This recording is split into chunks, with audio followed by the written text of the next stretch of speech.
Old powers waken, shadows stir. An age of wonder and terror will soon be upon us. An age for gods and heroes. The glass candles are burning, and you're listening to the Obsidian Nights podcast.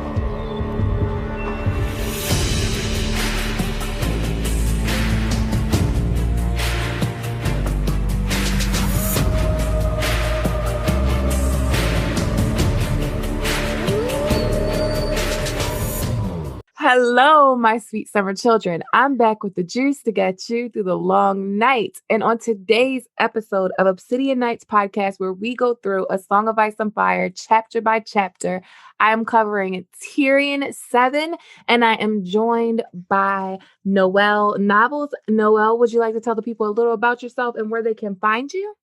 Yeah, sure. My name is NoelNovels on Twitter and YouTube and Instagram. And I've been a huge A Song of Ice and Fire fan for a while. I actually got into reading the books because of you, Gray, I want to say maybe 3 or 4 years ago. So I'm just super excited to be here.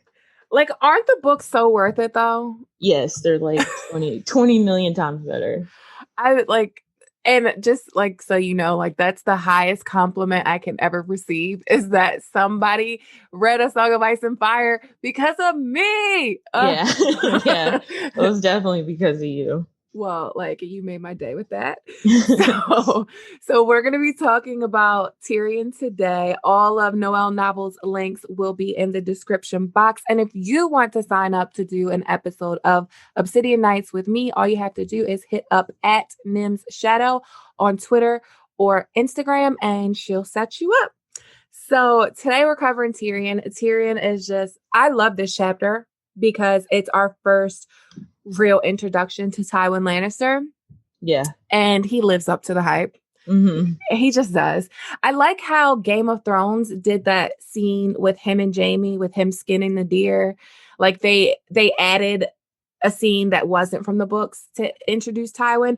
And seeing him just skin that stag, knowing that Robert Baratheon house sigil is a stag, and seeing him do it barehanded. Oh, yeah. Charles Dance was so Tywin. Yeah, he's awesome. They couldn't have picked a better actor to play Tywin, in my opinion. Yeah. They couldn't. No, in my headcanon, that's Tywin Lannister and will be forever. He just needs to be bald. Yes. I can do without the baldness though. I live for no, I was saying the other day I was telling one of my friends, when I'm reading the books, I picture Tywin as Charles Dance. I picture Cersei as Lena Headey. I can't go back. I picture Daenerys as Amelia. They all fit really well besides Tyrion, because I think Peter Dinklage is kind of handsome. So he doesn't really fit the description of Tyrion too well. He makes Tyrion a little bit more easier on the eyes than his book description. Because his book description, he's pretty raggedy, especially after the Battle of Blackwater, when he's missing his nose and all that. So the chapter opens up and it says, Chella, daughter of Chek of the Black Ears, had gone ahead to scout. And it was she who brought back word of the army at the crossroads. By their fires, I call them 20,000 strong, she said. Their banners are red with a golden lion. Your father? Bronn asked. Or my brother Jaime, Tyrion said. We shall know soon enough. He surveyed his ragged band of brigands, near 300 Stone Crows, Moon Brothers, Black Ears, and Burnmen, and those just the seed of the army he hoped to grow. Gunthor, son of Gurn, was raising the other clans even now. He wondered what his Lord Father would make of them, in their skins and bits of stolen steel. If truth be told, he did not know what to make of them himself. Was he their commander or their captive? Most of the time, it seemed to be a little of both. It might be best if I rode down alone, he suggested. And the Moon Brothers and all of them are yeah, no, that's not happening. they busted in on that meeting. I swear to God, I was thinking about this when I was rereading this chapter. They're actually a lot smarter than what's given credit to them. Yeah, for sure. They're kind of made out to be these dumb doofuses, cave people, not really just like slow minds. Mm-hmm.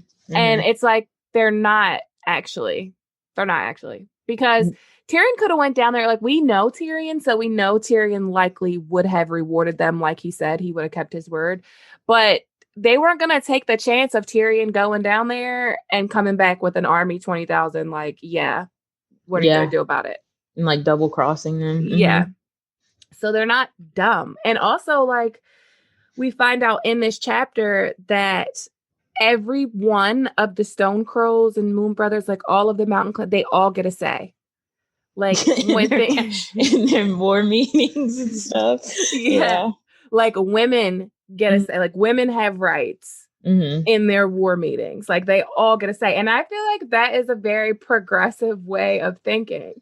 Yeah, for sure. Like it's the high noble lords that have like the bullshit way of thinking. So I definitely think they don't get the credit that they deserve. So basically they decide that a few of them will go with Tyrion, like the leaders will go with Tyrion. So Tyrion describes them a little bit, and he describes Timett. And I want to talk about Timett for a minute. I want to talk about the burned men in general because... Yeah, I have that mark. I had that mark too. The burned men? Yeah. So we all know everybody's hype for House of the Dragon. House of the Dragon is coming out.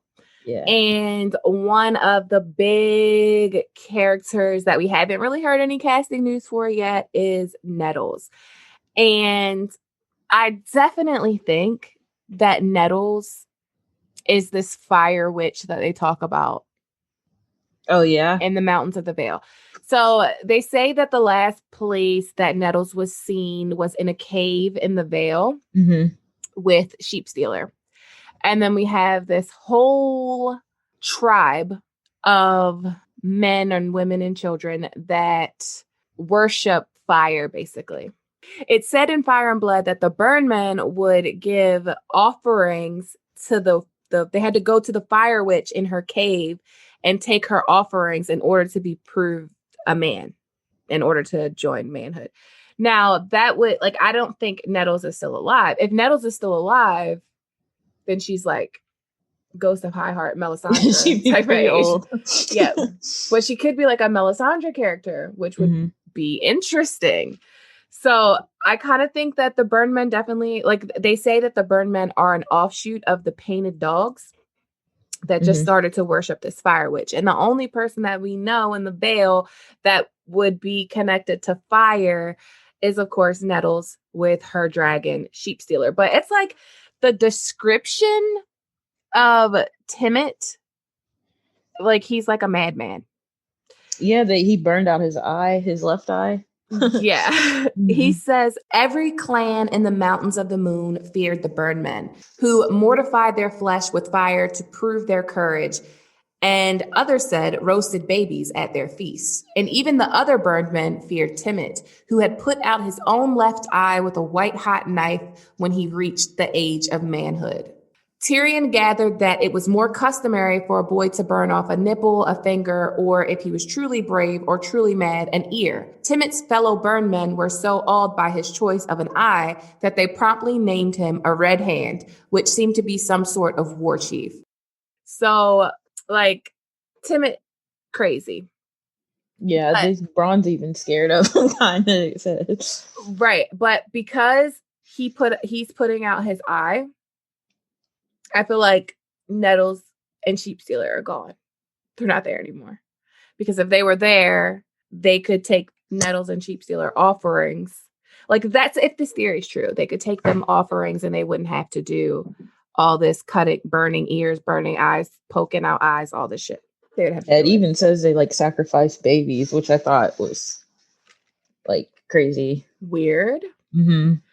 Yes. But only death pays for life. So I wonder what they're actually paying for up there.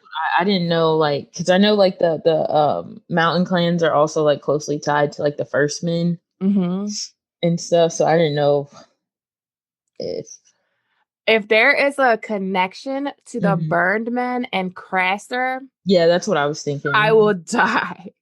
I should actually research that more because when I was reading this, I was getting way more interested in the mountain clans than I ever have been.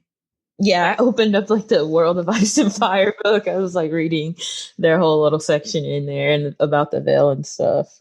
Yes. I mean, the mountain clans in general are just interesting because they're basically wildlings. They're basically wildlings that are just south of the wall. Like they haven't been brought into civilization as much as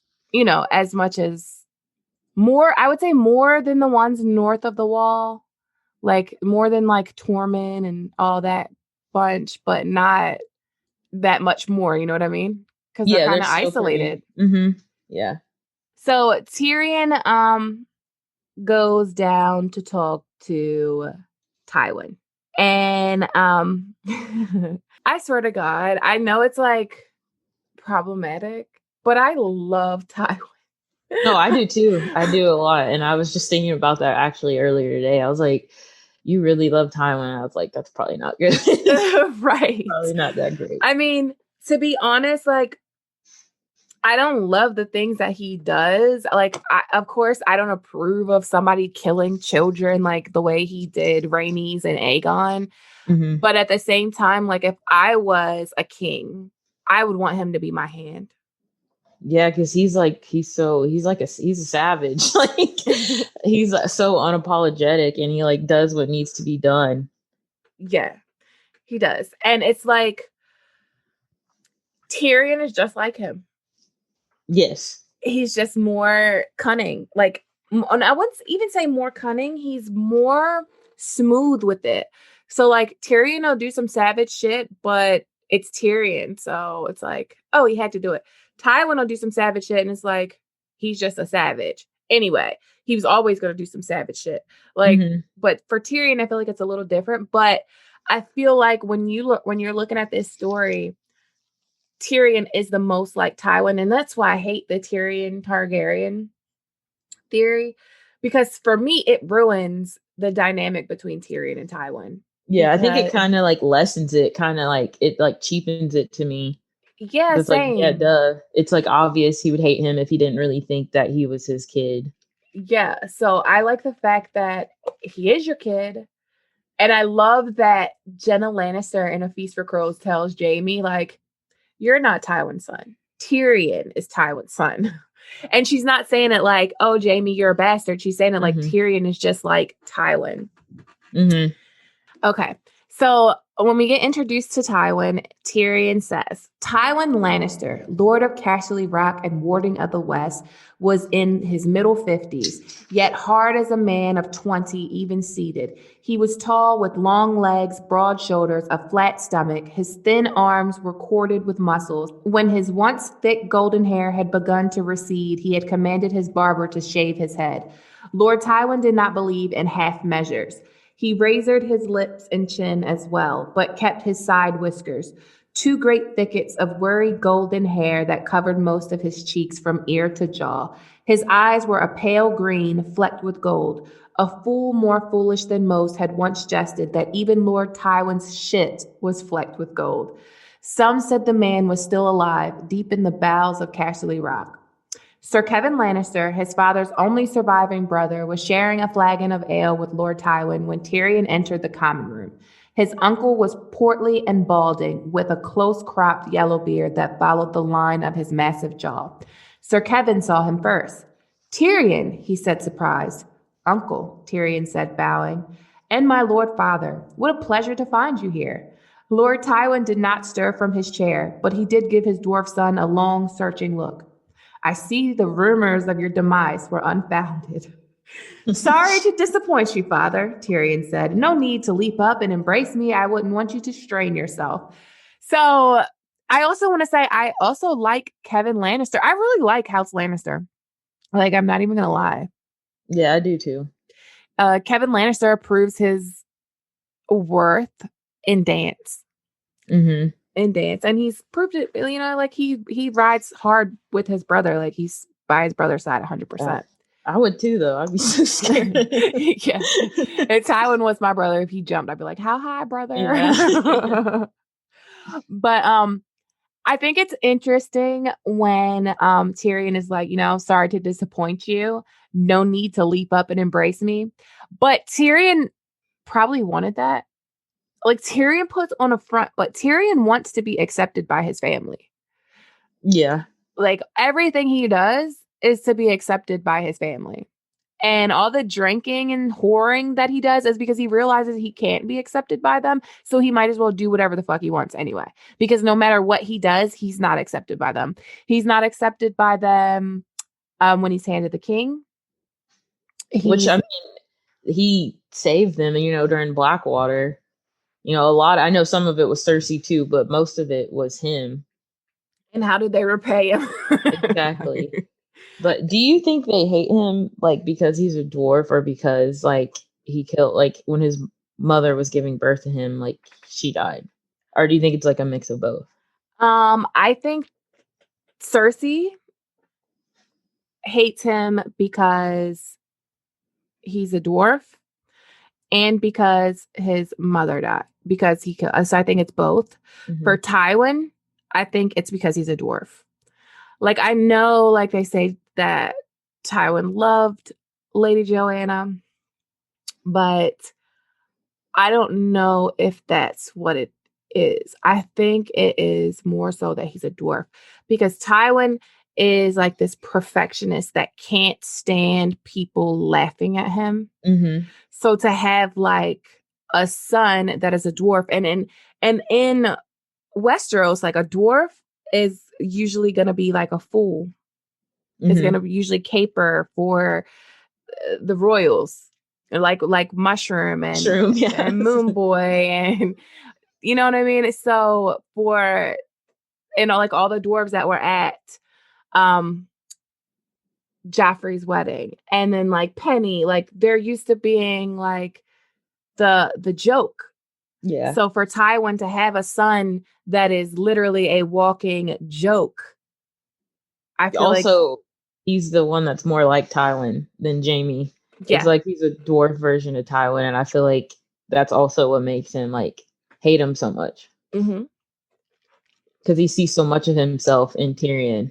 Yeah. And I think he's angry because he's a dwarf. And yeah, that's like him. It could be like, you killed my wife. I think that's stupid. Like, for any of them to blame a child for killing the mother, that would be like Mm-hmm. Ned Stark being mad at Jon Snow because Lyanna died while she was giving birth to him. Like, it's just an unreasonable way of thinking. Mm-hmm. Tywin, I think, is a reasonable man. Cersei is unreasonable. So I feel like a lot of Cersei's disdain for Tyrion, even though we know for a fact that before Tyrion did anything to her or anything, she hated him. She hated him when he was a baby. Oberyn Martell gives us the whole story of like how Cersei was fucking evil to him. Yeah, then she went and showed him and his sister, and she was like twisting his nipple or something, like till he cried. Yeah, something like that. Yeah. I think it was his PP. Oh, it was something. It might be his nipple though. Like, it might be his nipple, but like, so she hated him then before he had done anything, before she had got the Maggie the Frog process. Now, a lot of the disdain that she has towards him later is that she thinks he's gonna kill her. Yeah. She thinks he's the Ballancar, so she hates him. And like, he just wants to be accepted by his family. Like, he just wants them to appreciate him and like to just value him as a fucking human. Because first of all, Tyrion is very capable. He's a lot more capable than Jaime. He's a lot more capable than Cersei. And like, it's even talked about in this chapter, and we'll get into it. But it's just like, they just don't even give him respect. And I feel like that's why his relationship with like Jaime loves his brother. And I feel like that's part of the reason where you always could see that there was a ray of hope for Jaime's redemption, because Jaime was the only Lannister that ever treated Tyrion with kindness. Yeah. So that says something about his moral way back then.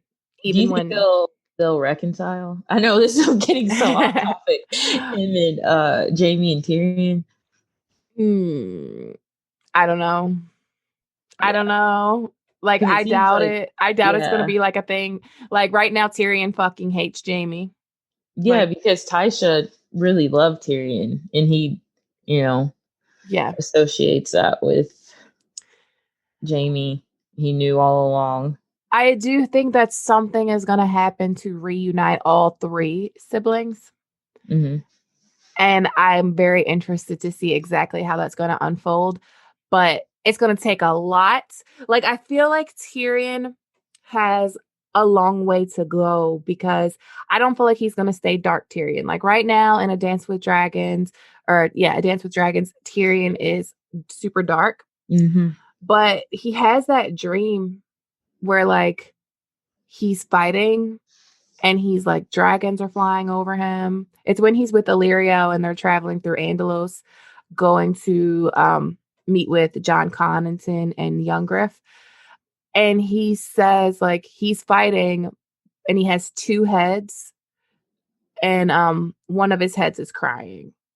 So at the end of the day, a lot of his sadness and bitterness and it like he still wants to be accepted by his family. Yeah, but like in George's like original outline or whatever, he wanted Tyrion to be a villain, and like he was the one that took Winterfell instead of Theon. Yeah. So I don't know. I hope he does. I still think get over all that stuff. I still think he's a villain. I just think he's a gray villain. Yeah, he's pretty gray. Yeah. I think we like him. Like George has purposely made him likable. So when he goes dark, we already like him. So it's like, oh, okay, yeah, he's dark. That's fine. But he's still pretty fucking awful in dance. Yeah. Mm-hmm. He's definitely not the Game of Thrones Tyrion that we get in this book. But so Tyrion wants to be accepted by his father. And like the first thing his father is like, like he's not like, oh, I'm glad to see you, son. His father's like, Jaime would have never let a woman take him. Which is bull because he does get taken by a woman, which is like ironic. I mean, given that, it is Brienne, but he does get taken by a woman. So, but see, that's the thing, and that's where Tywin, like, that's one of his like grievous errors is that Tywin doesn't recognize Tyrion's strength, which is his fucking mind. Like, yeah, Jaime is strong with a sword. So you have one son that is strong with the sword. He's a great knight. He's a gold cloak. He's the golden lion. But you have another son that like his strength is his mind. Mm-hmm. And Tywin doesn't really realize that. Like, instead of looking at the positives of Tyrion, he's always focusing on the negatives. Yeah, which is really it. Like, to me, that I want to say like Tywin's smart, but I feel like if he was really smart, he would not care that Tyrion's a dwarf, and he would use Tyrion to his advantage because obviously he's the smartest out of the three, out of Tyrion, Cersei, and Jaime. I feel like Tyrion could help House Lannister the most. It's that ego. It's his ego. Mm-hmm. His ego is where his error comes in. Like his pride, his vanity that's the reason he can't see the value in his own son. Like everyone sees it that reads these books. Like everyone sees how smart. Like Tyrion got captured, went on trial, and got out alive. And like most people, 99.9% of people that were set loose in the Vale and had to go all through those mountains to get back to where they are would have died. Yeah, like, for sure. It was even said in that chapter that even though he won his trial, she still basically sentenced him to a death sentence because she didn't give him any guards to take him down. So if he had not use his brain to talk to the Stormcrows and the Moon Brothers and all those people to like ally with him, he'd have been dead. And 99.9% of people would not have made it out of that situation. So instead of Tywin saying, I'm proud of you, son. I'm proud of you, Tyrion. He's just like, Jaime would have never. And it's like, yeah. Tywin also like tricked the mountain clans. Yeah, at the end when he's talking about how great of fighters the Northerners are. That's how he got them to fight on his side, because they were like, why should we take the father's promises when we already have the sons? Exactly. So Tywin is like, I didn't save you because you're my son. Like, I saved you because the honor of our house was at stake, and I had no choice. Like, no man sheds Lannister blood without impunity. And Tyrion's like, hear me roar, like mocking his father. Mocking his father. And so Tywin basically tells him, like, Jaime has been covering himself with glory. Like, he's done this, like, he's captured Edmure Tully. Like, he's basically like, we're fucking the River Lords up. And not for nothing, like, Tywin is in a great position right now. Like, when Tyrion gets there, Tywin is in a great position. Like, didn't they kill Lord Blackwood? Like, they've defeated so many of the Riverland houses. I think the only house is when she gave up Harrenhal because she didn't have anybody to defend it. So, and I think the only houses that haven't fallen to the Lannisters are the Freys and the Mallisters. Yeah. And like, they're basically like, Walder Frey is not going to come fuck with us, because Walder Frey doesn't move until he knows that the victory is certain. That's why, like, Hoster Tully calls Lord Frey the late Lord Frey. Yeah. Because he came to the Trident after the battle was already won. And Jason Mallister, like, he doesn't have enough forces to, like, go against Tywin alone.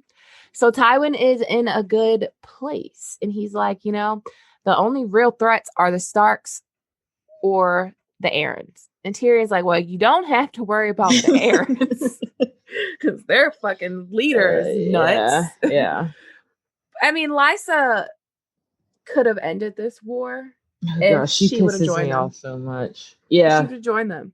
It'd have been done. She literally pretty much started all this. And then she's just like, deuces, bye. I'm gonna go hide out in the Vale. Exactly. Wait for my precious Peter. So Tyrion is like, well, the Starks, that's another matter. The Arryns might not do nothing, but the Starks, and they're like, Lord Eddard is our hostage, and he will lead no armies while he rots in a dungeon under the Red Keep. And Tyrion is like, how? Like, how did that happen? Like, how did that happen? And they're like, Robert Baratheon is dead. Because Tyrion is like, well, how did they persuade Robert to, like, lock Ned up? And Tyrion is actually shocked by the news that Robert Baratheon is dead. I mean, yeah, because he was like in his 30s? Yeah. Like, he was pretty hefty and he liked to drink, but they said he was strong and still like how he was when he was younger. But I really like Bobby B, but he just kind of, the whole thing, like with Jaime and Ned, I think he definitely let that get too far. And like him just going off and hunting. Yeah. Kind of like, dude, you're not being a good king right now. He was a very fun person, and he has a very sad story. Yes. But at the end of the day, he was a horrible king. Yeah, he was. He was a horrible king. But they tell Tyrion that Robb Stark is at Moat Cailin. Like, he's called his banners and all this stuff. He's at Moat Cailin with a strong host around him. And Tywin, and this is where that ego, Tywin's ego always gets the best of him at the end. Like, his pride always gets the best of him. Because Tywin is like, No sword is strong until it's been tempered, Lord Tywin declared. The Stark boy is a child. No doubt he likes the sound of war horns well enough and the sight of his banners fluttering in the wind. But in the end, it comes down to butcher's work. I doubt he has the stomach for it.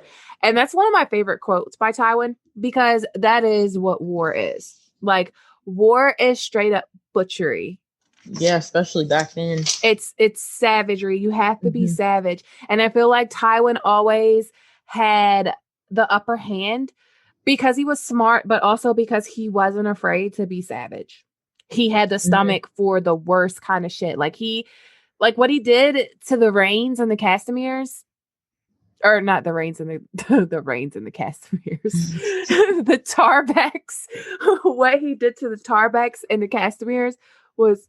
Is it the Castamirs? No. It's House Rain of Castamere, right? Yeah, the Rains. What he did to the Rains and the Tarbecks was awful. What he did to the Targaryens was awful.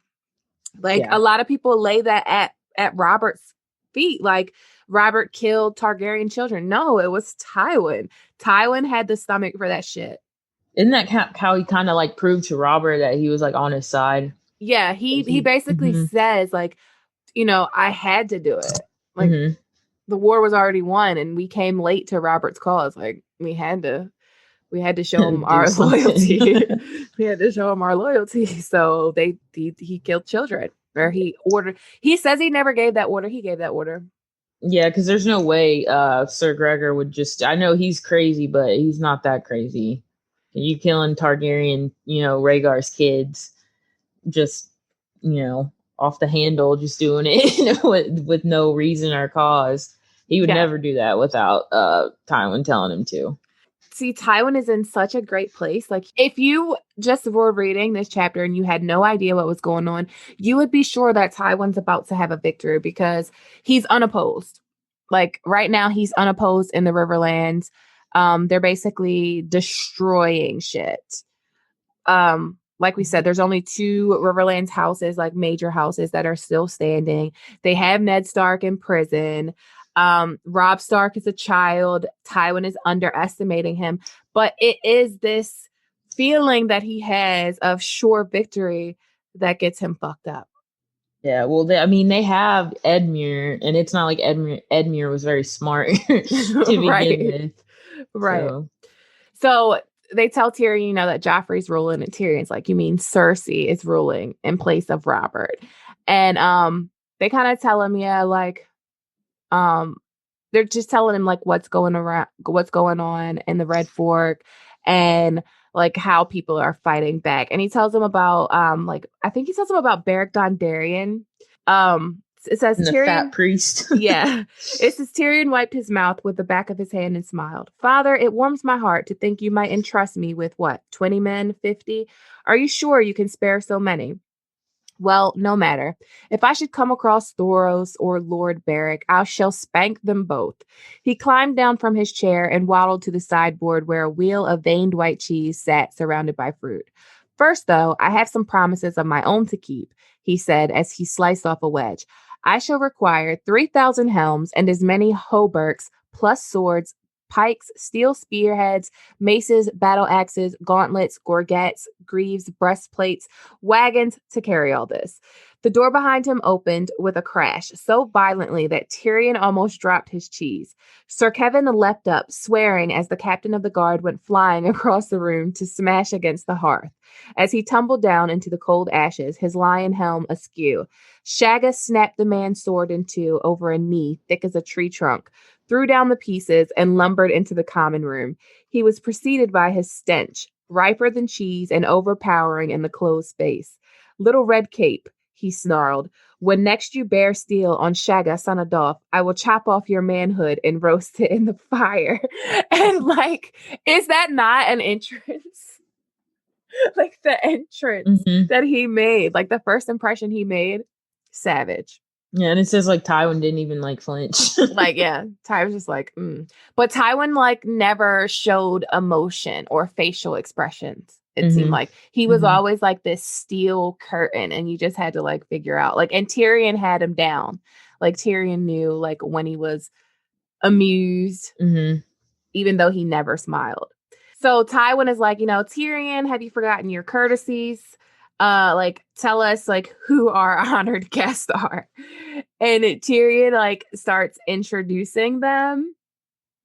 And then Tyrion introduces his father. He said, "May I present my lord father, Tywin, son of Tytos of House Lannister, lord of Castle Rock, warden of the West, shield of Lannisports, and once and future hand of the king." And that once and future is such a reference to the once and future king, King Arthur. Mm-hmm. I thought that was kind of weird because Tyrion already knew that since Robert was dead and Joffrey was ruling, that his dad was going to be hand of the king. Like, they didn't even mention that. Yeah, but I mean, it's common sense. If Tywin is your father or grandfather, of course he's going to be hand. Of course, and I don't even think Joffrey names him hand of the king. No, that was all Cersei. And I think Joffrey officially does it after the Battle of the Blackwater. Mm-hmm. I think that's when he officially does it. And it's kind of because that's when they come to the rescue. They're first in King's Landing, and Cersei, or was it Cersei or Joffrey that had one of the Kingsguard try to kill Tyrion? Joffrey. Yeah, it was Joffrey.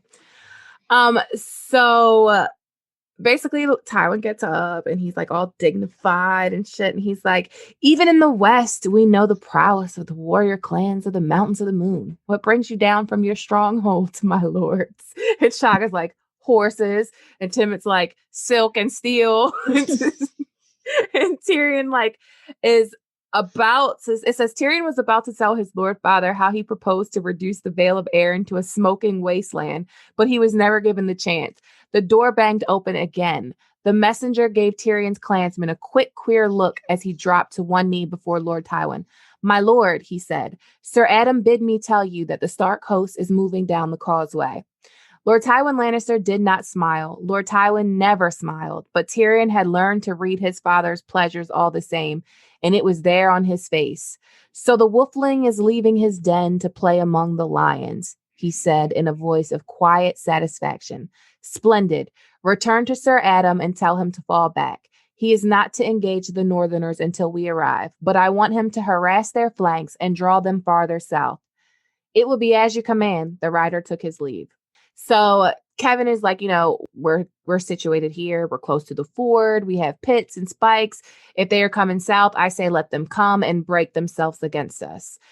And Tywin's like, the boy may hang back or lose his courage when he sees our numbers. The sooner the Starks are broken, the sooner I shall be free to deal with Stannis Baratheon. Tell the drummers to beat assembly and send word to Jaime that I am marching against Robb Stark. So Tywin is falling right for Robb's. Is falling right for Robb's trap, basically. It's his over assurance. It's his ego that's Robb is a kid. We've already basically won this war, and it's his bigger concern is Stannis. Yeah, which I think is kind of stupid because Robb is a teenager or a boy, but he does have all those battle hardened Northern lords around him and giving him advice. So it's not like they're all, green boys or whatever they call them. Yeah. He has good people to give him counsel with him. So to underestimate Robb in the North was just kind of really not smart on Tywin's part, obviously. It really wasn't. It's I understand that Stannis is the seasoned warrior, but Stannis isn't marching against you right now. Stannis is Dragonstone chilling. He's not worried about that at the moment. Right. So Tywin says to the mountain clans, he's like, "Ride with me against my enemies, and you shall have all my son promised you and more. Would you pay us with our own coin?" Ulf, son of Umar, said. "Why should we need the father's promise when we have the son's?" Tywin's like, "I said nothing of need. My words were courtesy, nothing more. You need not join us. The men of the Winterlands are made of iron and ice, and even my boldest knights fear to face them." And Tyrion's like, "Oh, you sly fucking fox." Yeah. He's like, you sly fucking fox. And Timett goes in. The Burnmen fear nothing. Wherever the Burnmen go, the Stormcrows have been there first. They just he basically goaded them into fucking with him. Yeah, kind of reverse psychology type stuff. Definitely. He like mind fucked them. Which is what Tyrion did to get out of the Vale, like in the first place. So yeah. But so he says, "We will ride with you, Lion Lord." Chella, daughter of Chek, agreed, but only if your half-man son goes with us. He has bought his breath with promises. Until we hold the steel he has pledged us, his life is ours. Lord Tywin turned his gold-flecked eyes on his son. Joy, Tyrion said with a resigned smile, because that's perfect for Tywin. Like, sure, take his fucking ass with you. Like, if he dies in battle, all the more, like, good for me. Yeah, I'm sure he'd, like, I know this might sound weird, but I'm sure, like, he won't, like, if Tyrion was gonna die, like, for him to die in the battle, at least he could die with honor. And with honor, so Tywin could also, like, say that, and it's not like he died in his bed at the age of 80. or he was taken captive by a woman and killed. No, he died in the vanguard of my army. Mm-hmm. Yeah. So I personally think that this chapter as a whole is basically a badass introduction of Tywin. Like, this chapter could be called the Warden of the West. Yeah, for sure. It could. That's what it could be called, because it was. Just reading it, I was like, oh yes, I get to talk about Tywin because I really love him. Like, as a character, as a character, not like if he was a real person, I wouldn't fuck with him. Yeah. Do you think Tywin would have made like a good king? Yes, I do. Because he understood policy. I feel like he was a great hand he was a great lord of the East. He was a great hand to Aerys. And a lot of people say, like, Sir Ilyn got his tongue out because basically Sir Ilyn said, it's Tywin that rules the realm, not Aerys. Yeah. So I do think he would have been a good king.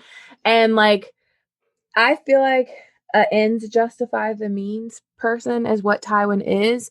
Mm-hmm. And while that's not always the most savory way to handle a kingdom, I feel like a lot of the characters are like that. I feel like Tywin is like that, Dany is like that, and Stannis is like that. But see, Dany is the only one that gets shit for it because she has tits. Yeah, but Dany also, don't even get me started. I feel like out of those three, she would definitely make the best ruler because she, like you said, the means that justify an end are the ends that means that justify the ends that justify the means. Yeah. But she has that, but she's also the only one out of those three that have like compassion. Well, yeah, because towards other people. Because she uses her ends to justify the means on good shit, like on shit that people give a fuck about. They use the ends to justify the means. Like, she's using ends to justify the means to free slaves and to crush slavers and to actually, like, forge a way for people and to protect women and to protect children. See, these motherfuckers are doing it for their own selfish reasons. Yeah, to save their own houses and stuff. Right. Or to become king or to gain power or like just for selfish reasons. And I feel like she's not doing it for selfish reasons. She's doing it for the greater good. And that's why I feel like she just gets a lot of shit for it because she has dragons or because she has tits, and it's not fair. It's not fair. Yeah, if she was doing like, if her motives were selfish, she would have tried to take Westeros, and she wouldn't be worried about what's going on in Essos and stuff with the slaves and Slavers Bay. Yeah, if she was like Tywin, she would have said fuck Marine. Like, when she had the ships to go home, she was like, no, like, I'm not, because people are always like, oh, like, she only gives a fuck about the throne. That's not true. No. Because when she was in Marine, Zaro handed her the ships. Basically, these are the ships. These ships can take you home. You can go home.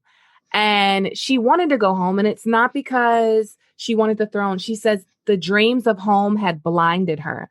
But she, like, slams her hand down on the table and she's like, no, I'm not leaving. I will not let those I freed slide back into chains. Westeros must wait. So it's not all about going and conquering Westeros. She wasn't going to leave the people of Meereen, the people that she had freed, to be enslaved again. And that's why it's hard to compare her to Tywin and Stannis, but it's there. It's there, especially with the way that she rules. Yeah. The way that she I don't want to say gives out her justice, but the way that she asserts herself. Like that's like she has to do those things. Yeah. They would do worse to her. The men that she's killed would do worse to her. Mm-hmm. So yeah, I have no qualms about it. I don't mind if the ends justify the means, but let the ends be worth it. Let the ends be the greater good. Yeah, and she's definitely, that's what she wants for the greater good, like you said. Well, I think even Stannis is kind of like that, but to Tywin, not at all. Not at all. Yeah, Tywin is all about self-preservation, his legacy, the preservation of House Lannister, which is fine. Like, it's fine for you to want your family, to continue. But at the same time, like, you never had to kill Rhaenys and Aegon. You never had to do that. Mm-hmm. And you did it. So, and what was the ends of that? Your daughter marrying Robert Baratheon? That's some selfish. See how that turned out. Yeah, that's some selfish shit. Yeah, those. Yeah. Yeah, but that is Tyrion 7. Did you have anything you wanted to add? Yeah, I was gonna ask you, like, do you think that Tyrion? Because I know we talked about like him always wanting the approval of his family. Mm-hmm. Do you think he would have been better off if he would have? I don't want to say betrayed, but I guess you could say betrayed them when like all this stuff was jumping off, like when he was in the Vale, like to save his own behind, I guess. I don't think so. I think part of the appeal of Tyrion is that he is loyal to his family. Mm-hmm. And part of what gets him the privileges that he has to do the things that he's done is that he's loyal to his family. And they know it. Tywin knows that Tyrion is loyal to him, or else Tywin would have never sent Tyrion to King's Landing to be hanged. Yeah, that is true. So, like, at the end of the day, he has his father's approval, but his father's never going to let him know it, because that's the kind of sadistic fuck that Tywin Lannister is. Yeah, I don't even think if, like, to me, it's not like he shows affection to Cersei or Jaime either. If anybody, Jaime, but barely. Not really. Yeah, barely. You can clearly tell Jaime is his favorite, but Jaime is his favorite because he feels Jaime is his heir, but he also has a lot of disdain for Jaime because Jaime joined the Kingsguard and he didn't want Jaime to join the Kingsguard. Yeah, that was like the nail in the coffin with the Lannisters going over to the Baratheon side. I feel like was when Aerys named Jaime into his Kingsguard because Like, he took away his heir. Like, even when Joffrey is king, it's like Tywin is king. Like, yeah, Tywin sent his ass to bed. The king is tired. The king is tired. I'm not tired. So, like, Tywin is he's a badass character, but he's still very flawed and his ego is like what kills him. He never thought Tyrion had a way out of the cells to kill him. Never. Oh yeah. Do you think he knew about Jaime and Cersei? Yeah. Yeah. I think he chose to be ignorant about it. He would never and even if he didn't know, that is again where his ego is getting in the way. Because everyone fucking knew. How don't you know? Mm-hmm. Kevin Lannister knew, his brother knew, Tyrion knew, everyone that's close to them knew. So I find it hard to believe that Tywin didn't know. I find it easier to believe that Tywin either he knew and chose to ignore it because that would be a stain on House Lannister that would never get washed out, or his ego is just so big that my kids would never. Yeah. I feel like maybe if he did know, he would try to squash it, put an end to that quick. But then again, like you said, it risks putting truth to it. And it's if he acknowledged it, then other people would definitely know that it was true then, because I guess back then, like, it was still just kind of hearsay. Yeah. Well, we know that Joanna knew. Like, Joanna found them together when they were little and then, like, separated them and was like, she never told Tywin. Like, she kept that from Tywin. But when Jaime joined the Kingsguard, Tywin immediately took Cersei from King's Landing, like, pissed off. Took Cersei from King's Landing. So, like, they were separated again, regardless. Yeah, so, I know that made Jaime mad because that was, like, his whole reason he wanted to be close to Cersei. But I wonder, though, like, I wonder what Tywin knew. Like, I wonder if Tywin knew the reason he said the vows. I wonder if he knew it was to be close to Cersei. So Tywin's like, yeah, I'm pissed off, and I'm going to take you home, too. So, I don't know. Because surely he did not have to take Cersei with him. Cersei could have stayed in King's Landing. He didn't have to take her with him, but he took her back with him. Yeah. But yeah, so that is our episode of Tyrion 7. And did you want to let the people know where they can find you again? Yeah, just NoelNovels on Instagram, Twitter, and YouTube. It was very fun talking to you about Tywin. I'm glad we both like Tywin because that was an interesting chapter. Yes, yeah. And all right, guys, I will see you next week. Have a good day. Bye.